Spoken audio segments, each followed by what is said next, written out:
Buenos días, ya somos 7. Miramos qué bien.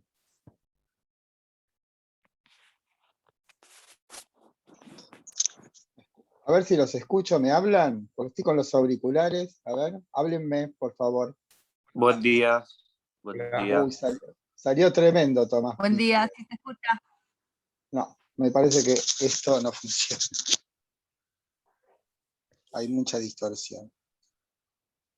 A ver, ahora. Ahora, hola. Perfecto. Hola. Bueno, hoy comenzamos el segundo tramo griego, digamos. La clase pasada nos dedicamos a hacer una sinopsis histórico-geográfica, digamos. Algunos puntos importantes de la historia griega. Me olvidé de nombrar a Pericles, pues me empiezo a recordar, ¿no? Que era después de, digamos, después de Clístenes, el, podemos decir, transformador de la política. ¿Sí? Bueno, voy a ver si puedo compartir pantalla, que es lo que no pude hacer el otro día.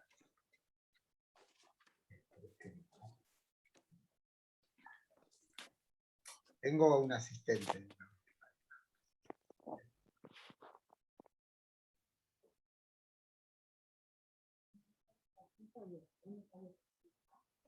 No, estaba abierto ahí en la...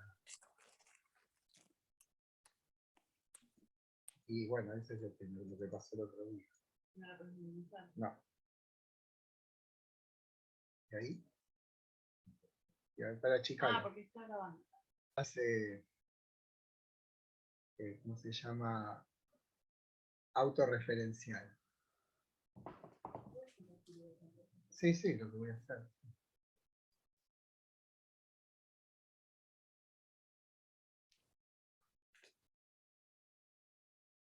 Bueno, vamos entonces a la cuestión de la religión. Vamos a parar arriba.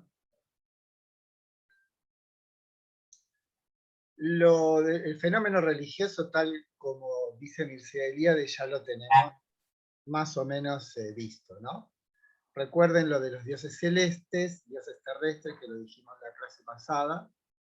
El fenómeno del sincretismo, que es en realidad el rostro de los dioses no es lineal, no es que representan de un modo inmediato algo, sino que su presencia siempre contiene diferentes capas de sentido y que son productos históricos, si se quiere, históricos religiosos.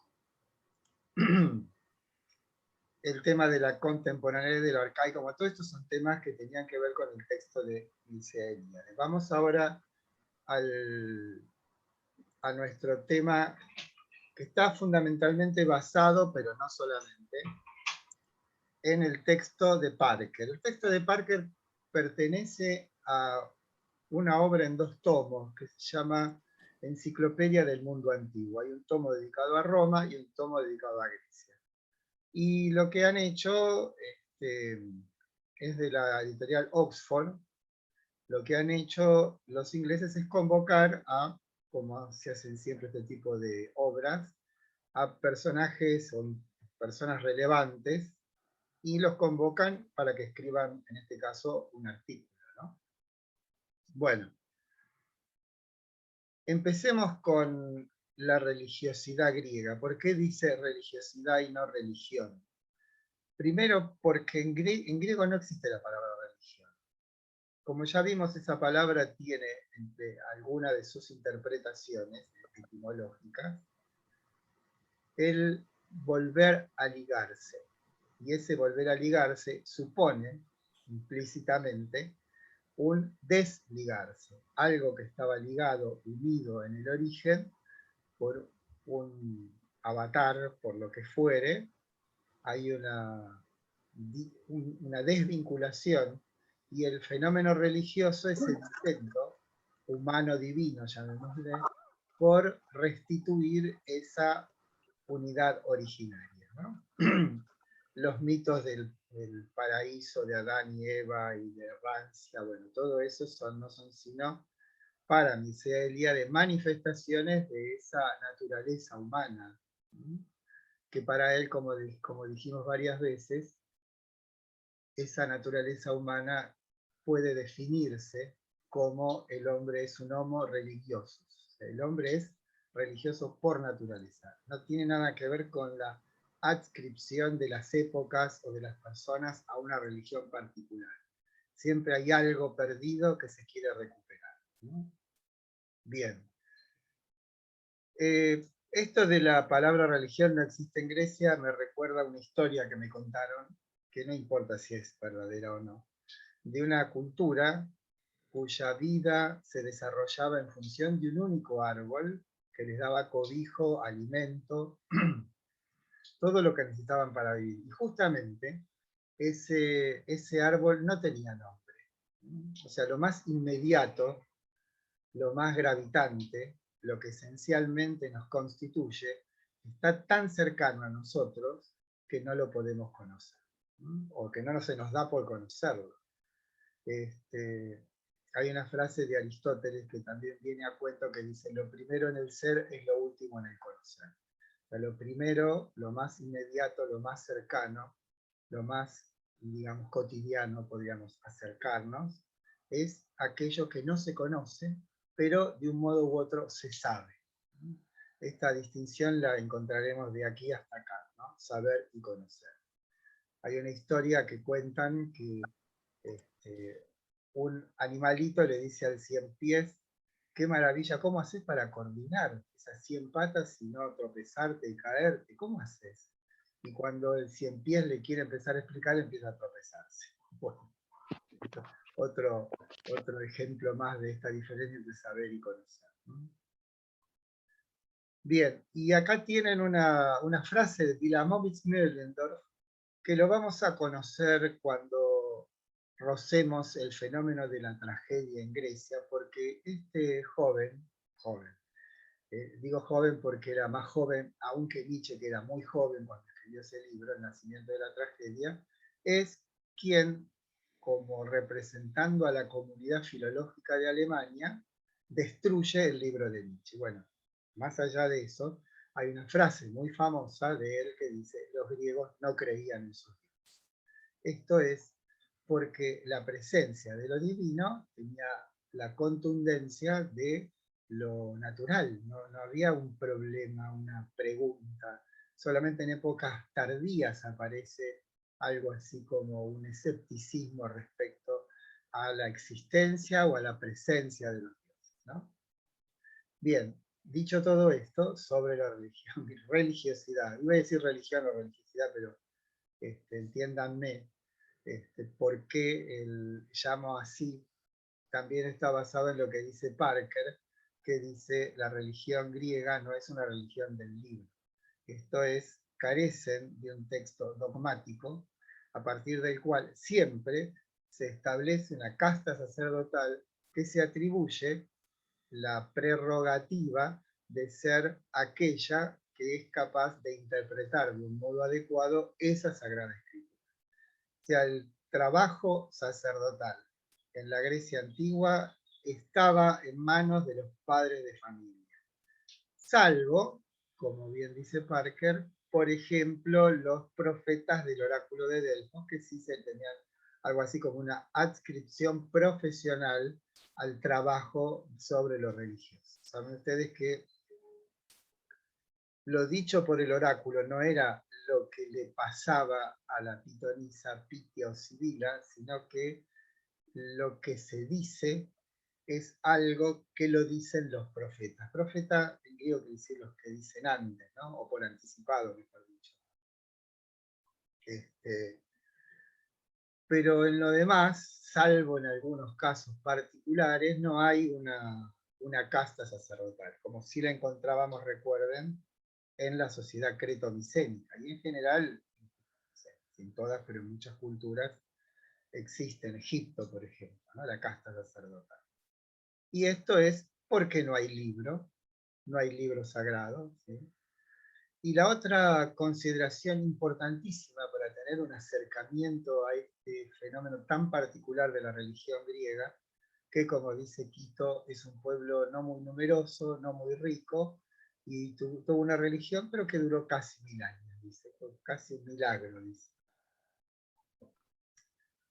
que no es una religión de la interioridad.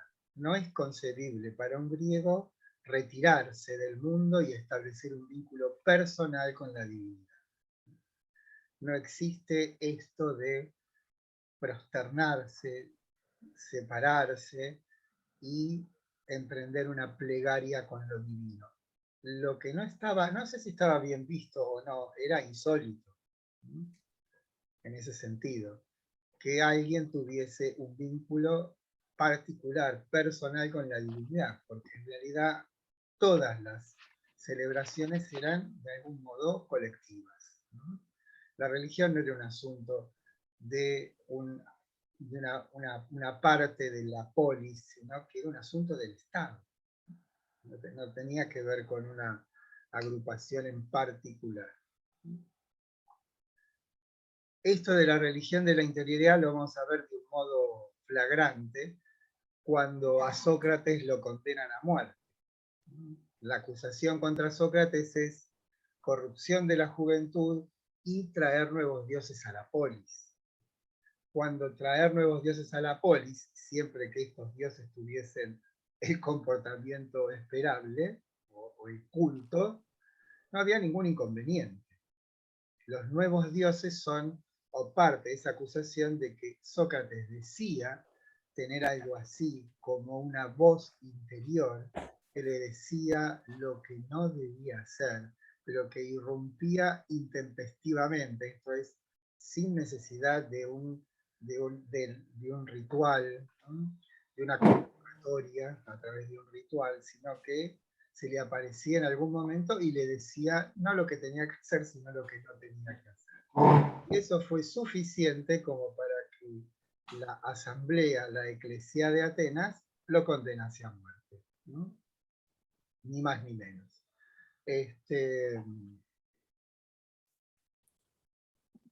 La otra cuestión, que esta sí hay que hacer hincapié, ¿no? Es que no es una religión mística. ¿Se acuerdan que hablamos algo de la mística en nuestra clase sobre la Ilíada?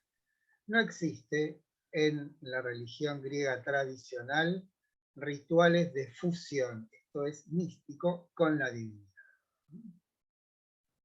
Hasta una época posterior, podemos decir, hasta la aparición de la revolución, podemos decir, dionisíaca, no hay en el mundo griego rituales místicos, donde el individuo se asimila a la divinidad. Y esto nos lleva a una categorización que está de algún modo en el texto de Parker, que es una religiosidad de la distancia. Justamente, fíjense ustedes que la creencia común...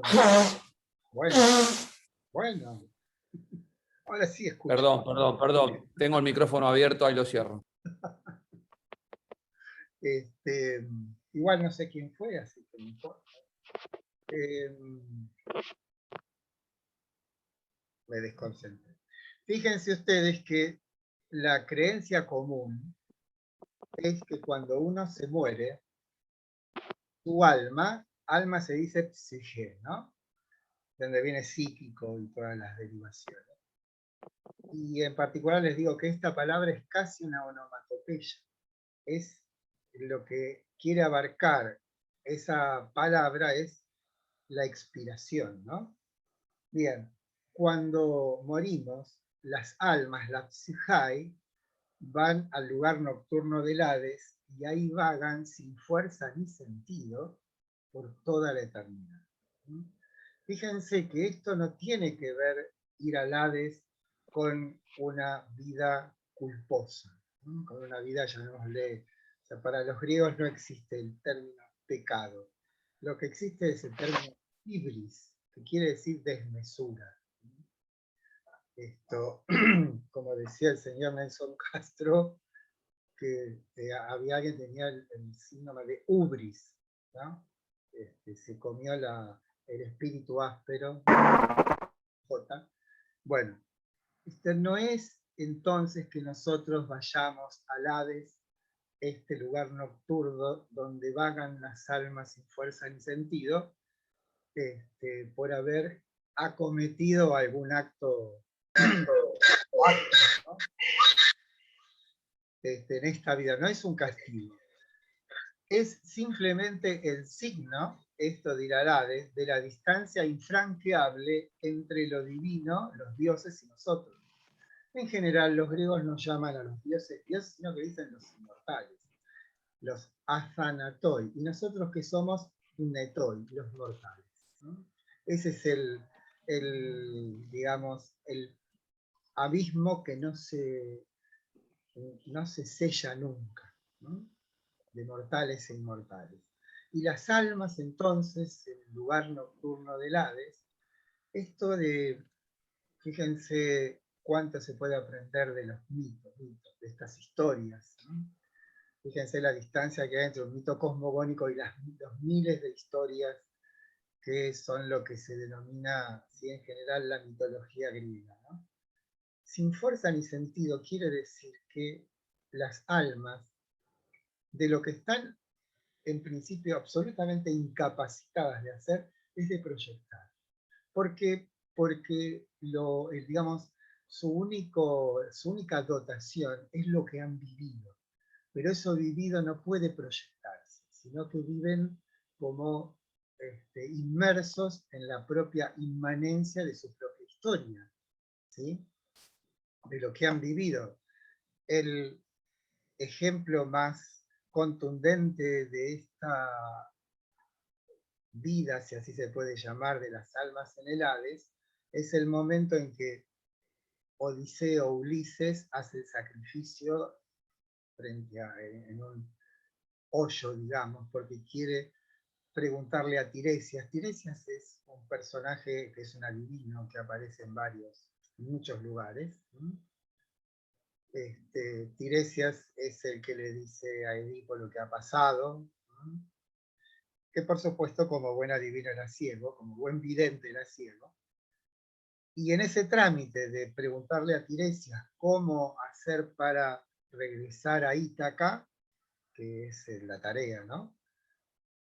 Se encuentra con Aquiles. Le dice: bienaventurado, porque cuando vivías reinabas entre los vivos y ahora reinas entre los muertos. Y Aquiles le responde: preferiría ser el último de los servidores del más pobre de los hombres a reinar entre los muertos, ¿no? Pues ese es el carácter, como después Nietzsche lo va a hacer notar, profundamente pesimista que existe en el mundo griego. Pero de alguna manera podríamos interpretar nosotros que ese destino común del Hades podría en realidad potenciar, qué palabra espantosa, ¿no?, podría hacer, potenciar la única vida, ¿no? Si sabemos que el destino unánime de todos nosotros será ese lugar nocturno, triste, lóbrego, ¿sí?, ¿qué otra cosa mejor que, en lugar de quejarse por ese destino común, hacer brillar la única para ellos vida, ¿no? Por supuesto existen, y esto justamente tiene que ver con este no dogmatismo, esta no religión institucionalizada, que hay muchas historias, ¿no? O sea, de la isla de los bienaventurados donde van los ciegos, etcétera, etcétera. Esto no descalifica esta idea común que está en la Ilíada.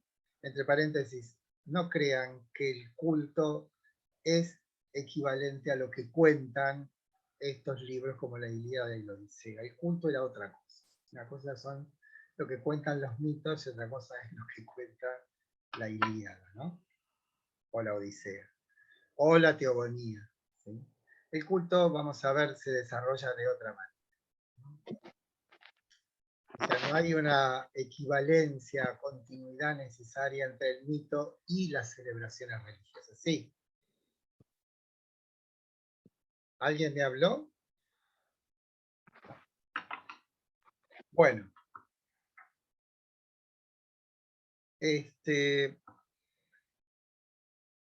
La cuestión de la distancia, entonces, es como el negativo, la expresión es el negativo como de la fotografía de la no existencia en el mundo visible de celebraciones o de rituales, donde la búsqueda está en esta fusión con la divinidad.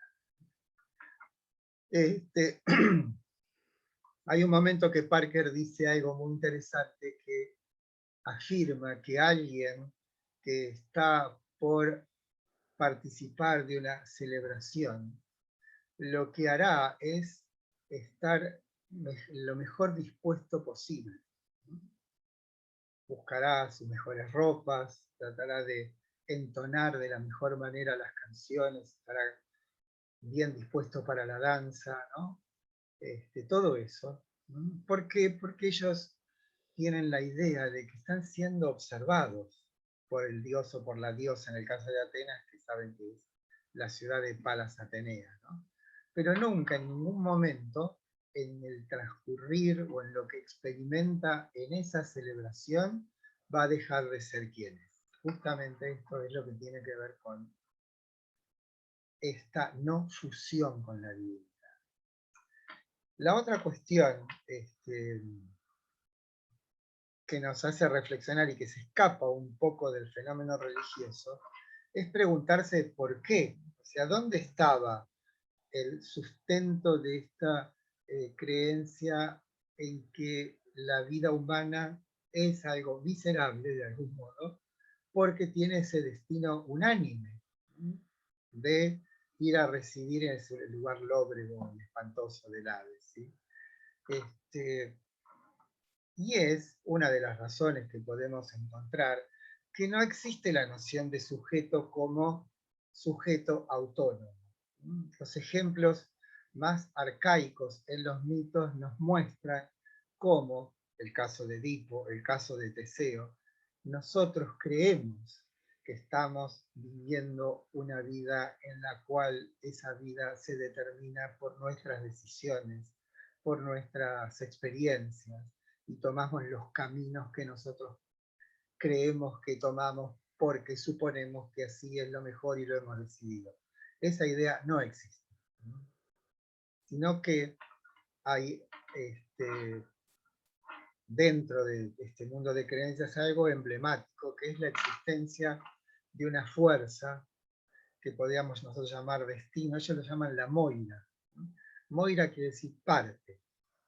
La moira es algo dictaminado y que ni siquiera los dioses conocen. Hasta los dioses son ciegos respecto del destino, que está después expresado plásticamente en las tres hermanas, ¿no? Cloto, Laques y Siátropo, que hilan el hilo de la vida y hay una que la corta, ¿no? Todo esto es importante como en el siguiente sentido, que esa idea de que existe una legalidad universal inexorable, después va a ser traducida en el lenguaje racional con la noción de ley, ¿no? Como que hay algo que las leyes de la naturaleza tienen algo de inexorable. Las cosas se caen cuando se tienen que caer, ¿no? No hay manera de eludir a ese fenómeno, ¿no? Bueno, todo esto tiene que ver entonces con una difusa noción de sujeto. No hay sujeto como un ente autónomo capaz de tomar decisiones, sino que lo que nosotros creemos que hacemos por nuestra propia decisión, en realidad es una decisión de la cual desconocemos absolutamente cuál es la lógica de esas decisiones.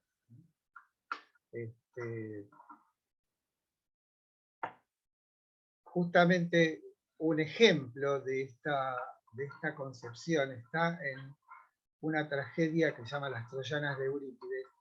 Yo la leí, justamente no la encontré exactamente esa frase, pero debería buscarla de nuevo, pero sí cuando fui a ver la obra de teatro, ¿no? Y la escena es la siguiente. Está Hécuba es la reina de Troya que acaba de ser destruida, Troya, ¿no? Acaba de ser tomada, y enfrente está Helena, aquella que saben por enamorarse. Todo esto de la culpa la tiene Afrodita, pero bueno, dice Helena, no fui yo, fue Afrodita, que poseyéndome urdió toda esta trama que terminó con la desgracia para los troyanos. Y Hécuba le dice, no, fuiste vos y tus bajas pasiones. Se dan cuenta ahí, esta es la época de Eurípides, que es la época de Sócrates, una época, entre comillas, de madurez reflexiva del mundo griego y en particular de Atenas, y ahí se muestra con toda claridad este tránsito entre dos épocas, ¿no? O entre dos mundos. Un mundo donde el individuo no era sino un instrumento de la divinidad, y un mundo donde el individuo es el que decide de alguna manera qué hacer y qué no hacer, ¿sí? Ahí lo tienen ustedes perfectamente testimoniado, este mundo, ¿no? Estos dos mundos. Digamos, conocen el mito de Edipo, supongo que sí, pero ahí lo que se muestra con toda claridad es esto. Edipo cree que venció a la Esfinge. Edipo cree que tiene el mérito suficiente como para acceder al trono de de Tebas y casarse con Yocasta, porque según el orden de lo visible era absolutamente ilícito lo que estaba haciendo. Y sin embargo estaba cumpliendo los designios de la divinidad que, y acá otra nota fundamental para este tránsito hacia otro mundo, lo que se llama la culpa vicaria. O sea, Edipo no estaba más que siendo el agente de una venganza. ¿Por qué? Porque el padre Layo, el padre de Edipo, había, creo yo, si no lo recuerdo, violado a un muchacho, al hijo de Pélops en el Peloponeso, creo yo, y por eso es que cuando nace Edipo, Layo lo manda a matar, y compadeciéndose del niño, se lo cede a los reyes de Corinto, en realidad un campesino, y él nace como si fuese el príncipe de Corinto. Bueno, si ustedes quieren una versión literaria fantástica, cortita además, maravillosa, si quieren se las mando, es el cuento de Borges que se llama El Muerto. En El Muerto está de un modo condensado todo esto que estoy contando y llevado a una historia en el Uruguay a fines del siglo XIX. ¿No? Pero es tal cual. Lo de la culpa vicaria es esto, o sea que la culpa se va trasladando de generación en generación, como digamos, el pecado original, esa transgresión en el inicio, según el cristianismo, es una mancha que vamos llevando de generación en generación y que solamente es a través de un ritual que se borra esa culpa, ¿no? Pero es digamos, un constitutivo de las comunidades arcaicas, esto de una culpa que se transmite de generación en generación.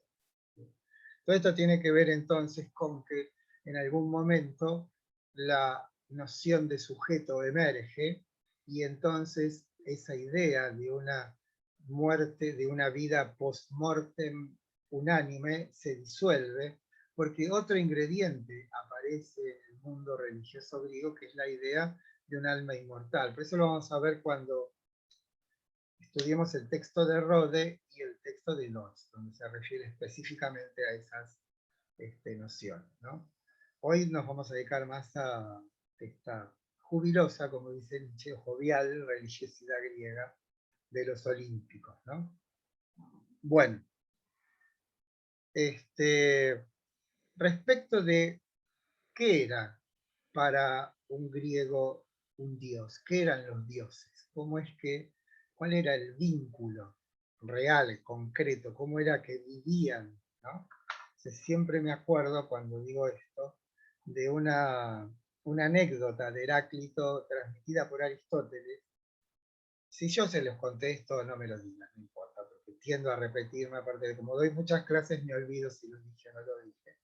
Pero a veces es lindo, como a los chicos que siempre quieren que les cuentes la misma historia, pero la historia es bella de por sí, así que merece ser repetida. Unos curiosos están mirando por la ventana de la casa de Heráclito, y él se estaba calentando las manos en la cocina, ¿no? Entonces Heráclito les dice, entren, entren, porque aquí también moran los dioses, ¿no? Y ahí tienen quizás una de las pautas fundamentales para comprender en qué consistiría esta manera que tenían los griegos de vivir su vínculo con la divinidad. Podríamos definirlo así conceptualmente de la siguiente manera. Cuando un griego percibe o experimenta algo que lo sobrepasa, eso que sobrepasa es candidato, podemos decir, a ser una divinidad o gestar una historia, un mito, o sea, una luz, el comportamiento de algún animal. Todo era quizás motivo, condición de la exhibición, la epifanía. La palabra epifanía se la reserva para manifestaciones divinas, ¿no? Etimológicamente quiere decir manifestación, ¿no? La palabra epi, el prefijo epi quiere decir la superficie de algo, como epidermis, ¿no? Y la palabra faino, que está después, epifanía, faino quiere decir mostrar, exhibir, de ahí viene nuestra palabra fenómeno, ¿no? Es el participio presente medio del verbo faino. Fainómeno quiere decir lo que se muestra, y ahí ese se habla de que lo que se muestra es por sí mismo, ¿no? Entonces las epifanías, manifestaciones de lo divino, son el modo más contundente de cómo estos individuos, los griegos, vivían en su mundo. Un mundo lleno de dioses, podemos decir. Por ejemplo, si uno va con el arco y la flecha y acierta exactamente en el blanco, jamás un griego bien llevado diría qué buena puntería que tengo, diría Apolo me asiste, en tanto el arco es el arma de Apolo porque es el dios que hiere de lejos. Por eso al comienzo de la Ilíada, ¿qué es lo que está haciendo Apolo sino matando a todos los griegos con la enfermedad? Por eso es una peste que hiere de lejos, sin ver, ¿no? Si alguien en medio de la batalla se arroja enloquecido contra el enemigo, jamás se diría qué hombre audaz, qué, no sé si valiente, pero sí que arrojado. Un griego diría, Ares lo posee, ¿no? Ares es el dios de la guerra, un dios muy antipático. Lo mismo si uno está enamorado, ¿sí? Fíjense, la palabra felicidad en griego se dice eudaimonía. La palabra felicidad saben que no está bien. Esa traducción en castellano o en general en las lenguas hoy quiere decir demasiadas cosas, ¿no? Pero en griego ese eu, creo que ya se los dije, es el prefijo que implica lo bueno de lo que sigue, ¿no? Eugenesia, eutanasia, perdón, eulogia, eugenia, todos esos nombres tienen que ver con ese prefijo eu. Y lo que sigue es daimón. Y daimón hay que traerlo a nuestra consideración de las divinidades griegas porque los daimones son esas criaturas ambiguas que cuando nos rozan nos transforman, ¿no? Como las musas, ¿no? Cuando algo, o sea, el poeta cuando es rozado por la musa, habla. Fíjense que la Ilíada, no sé si es la Ilíada que comienza, canta o musa la cólera del peli de Aquiles. Las obras de Hesíodo también, o sea, no es el poeta quien habla. El que habla o quien habla es el dios o la diosa. El poeta no es más que un instrumento que lo que hace es ser digamos, el medio expresivo para lo divino. Bueno, falta un minuto. Sí, falta menos de un minuto, Eduardo, te iba a decir Bueno, eso. volvemos en unos minutos cuando termina espero que la grabación funcione hoy, ¿sí? Bueno, hasta Ok, dentro de 2 o 3 minutos. perfecto. Ok.